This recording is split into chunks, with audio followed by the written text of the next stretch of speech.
Welcome back.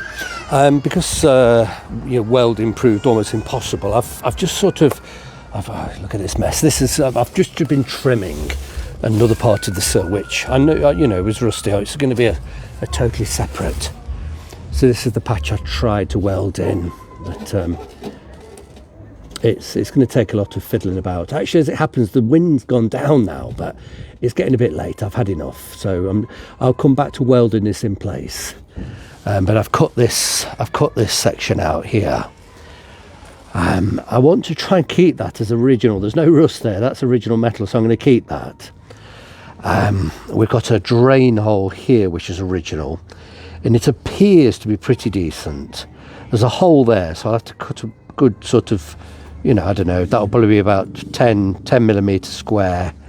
And then this one's about twice the size, so that'll be about 20 millimetres. But I'm pretty sure the rest of I'll get a camera inside and make sure there's no particular rust on the other side. But I want to keep as much original metal as possible. So, yes, I could go and cut it right down here, but then I'd lose the original drain hole, which is all blocked up. That needs a lot of cleaning out. And then we've got a couple more as we go down. I've been all the way through this sort of sill and stabbed everywhere, and these look like they've been drilled, but I've actually stabbed them, and I've stabbed them with a scribe. And there's two more. This drain hole was blocked, so I've just been stabbing away. I don't know what the hell it's blocked with, but it's a shame because there's no need for these sills to have rusted. If those drain holes had never been blocked, this would have never rusted, but there we go.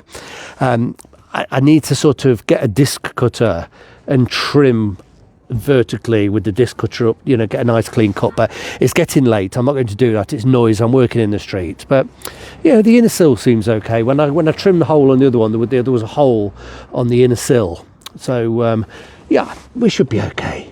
I'll come back to this next week. I can't really do any more on it this week, but I know it seems insane when I could simply just make a longer repair section, but I want to keep the original. These are factory. It's going to be a lot of faffing about, sort of weld that up, when I could just do one big one. But I don't know if what's going to make my decision when I'm going to get a camera inside and have a look at the metal in there. If the surface rust in there, I'm going to cut it all out. If it's good metal, I'm leaving it. So I'll decide when I can get the camera in and I'll have a better look next week.